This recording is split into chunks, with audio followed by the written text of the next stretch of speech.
Gumagalaw na po ang karma para kay Laila de Lima.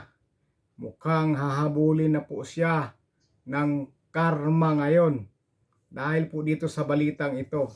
Alam nyo ba kung bakit? Ganito po. Ito po yung balita.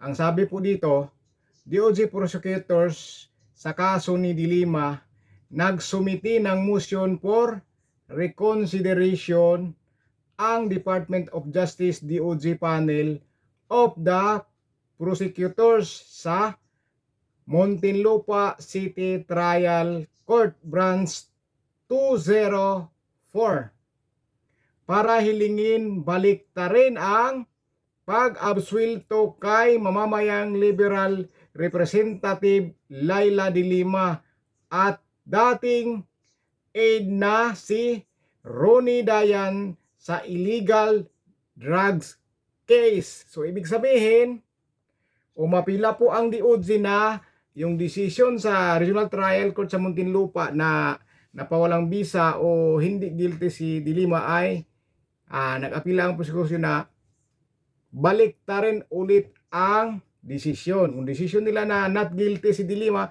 baliktarin, ibalik sa guilty. So ibig sabihin, kapag naibalik na guilty si de Lima, ano ang mangyayari? Balik sa kulungan, di ba? Balik sa kulungan dahil hindi siya absuelto. Kung mangyayari ito, pero ito na, nag-aapilan na po talaga ang DOJ. Tapos sabi dito, paliwanag ng prosecutors, hindi umano sapat ang recantations of pagbawi ng testigo na si Rafael Ragos para mawalang ng bisa ang nauna niyang testimonya. Allah, lagot. Matatandaan, pinagtibay ng Muntinlupa RTC Branch 204 ang pagpapawalang sala nito kay de Lima matapos ditong i-remand o ibalik ng Court of Appeals. So ibig sabihin, napawalang sala po si Laila de Lima.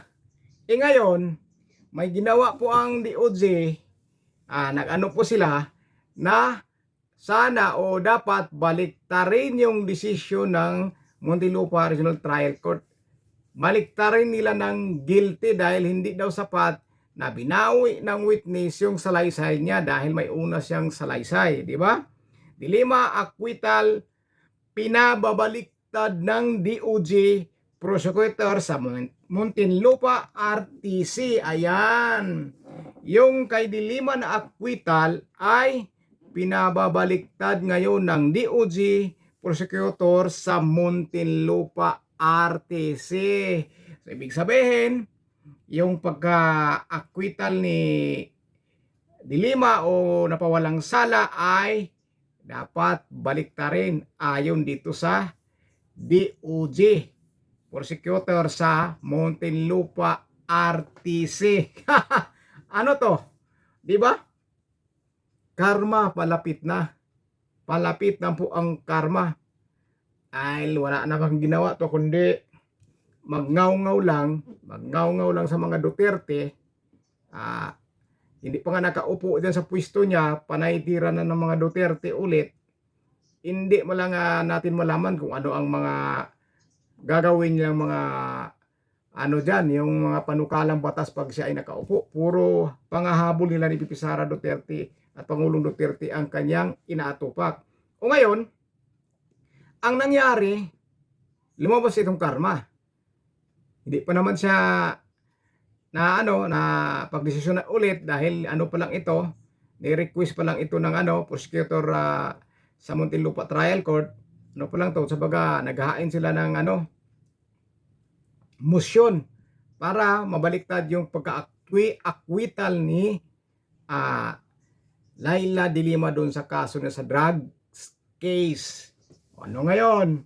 Paano kung mabaliktad nga talaga yan o baliktarin talaga yung desisyon na acquittal, so ibalik sa guilty, so ibig sabihin, balik kulungan, di ba? Yan ang sinasabi na karma is real. Kung talagang papanigan ito yung request ng DOJ. Pero malamang papanigan ito dahil sa ano to, gobyerno ito, di ba? Gobyerno. Kung hindi kayo naniniwala sa balitang ito, ayan, sa Banat News ito, pupuntahan nyo po sa Google, i-search nyo po, ang daming lalabas na balita doon tungkol kay Laila de Lima o tungkol sa DOJ, kung paano nila, paano sila nag-motion para magiging yung acquittal ni de Lima ay maibalik sa guilty. Search natin, punta tayo sa Google, kasi Facebook to. Kasi hindi ko to babalita kung hindi ko muna sinesure kung legit. Nag-google muna ako. I-google nyo lang, DOJ, Department of Justice, de Lima drugs case. Ganun lang ang ita-type nyo. Type natin Ayan philippinesstar.com, Daily Tribune. Marami pa dito. Marami. Hindi lang to sila. Ibig sabihin, marami po dito makikita ninyo kapag isi-search nyo. Tapos sa kalagay dito, basahin natin tong una yung Philippine Philstar.com. Anong oras na to? 18 hours na. Basahin natin. Ito nakalagay ayan ay mga patalastas lang yan. Sa i-search nyo para makita nyo. Ikso na natin patalastas. Nakalagay dito, DOJ seek reversal of de Lima drug case acquittal. English na dito. Nakalagay ito, The Philippine Star, July 16, alas 12 kaninang tanghali. Di ba?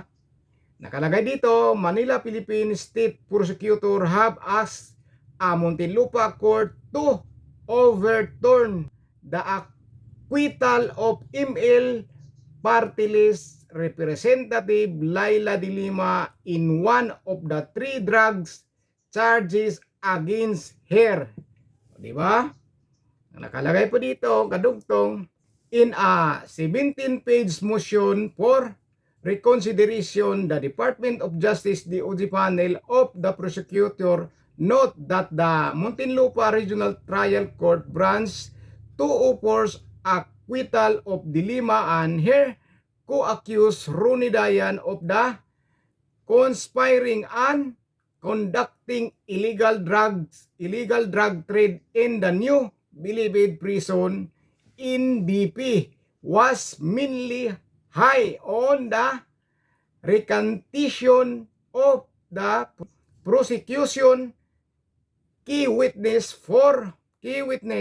former Bureau of Correction Chief Rafael Ragos. O di ba? Grabe to. Ito, puntahan talaga niyo dito. Ragos previously testified that they personally delivered a total of 10 million to then Justice Secretary de Lima at her residence.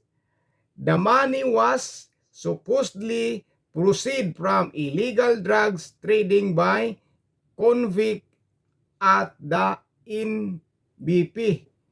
O, di ba? In 2022, however, Ragos recanted his testimony, saying that the Justice Secretary Vitaliano Aguirre Disican had coerced him to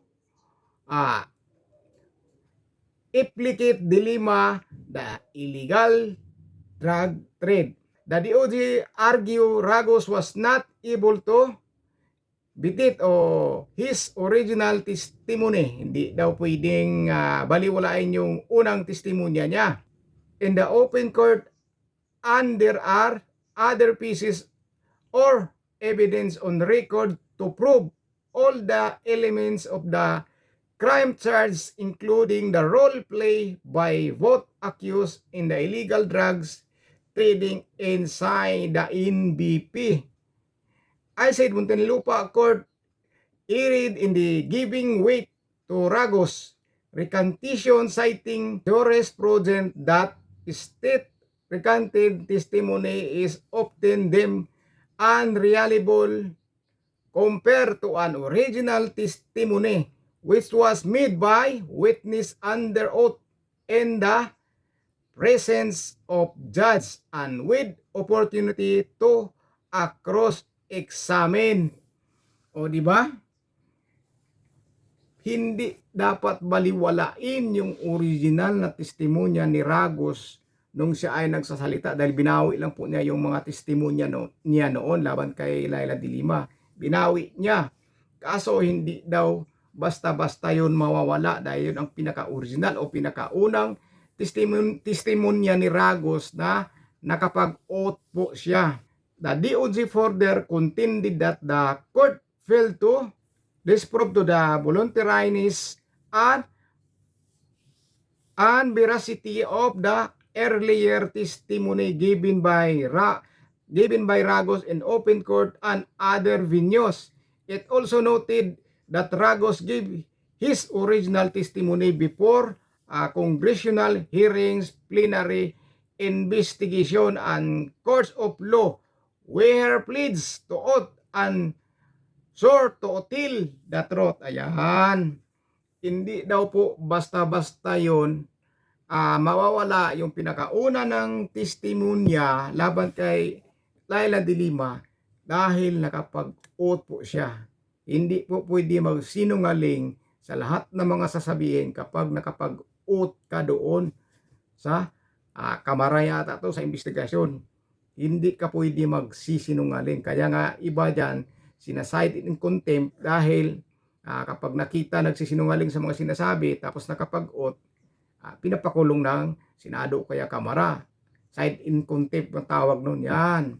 Kaya ito, yung unang pahayag ni Ragos, hindi po dapat basta-basta mawawala yun dahil na binawi niya o sa baga, binago niya yung testimony niya laban kay de Lima. Kaya si de Lima napawalang sala o kaya naging acquittal. Ngayon gusto ng DOJ na baguhin, imbestigahan ng maayos, di ba?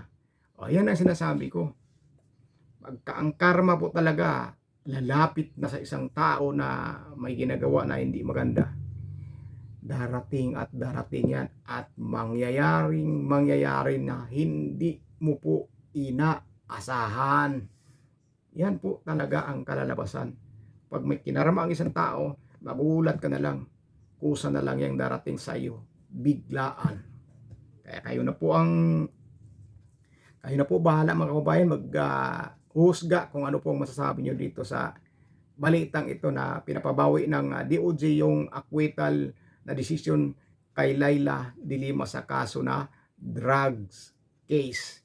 Comment nyo sa baba kung ano po ang masasabi nyo dito sa balitang ito. I-google nyo po kung hindi kayo naniniwala dito sa balita ko. I-google nyo po para malaman nyo po ang totoo kung ano po ang nakasulat doon. So yun lang po. Ingat po kayo. God bless po sa inyo.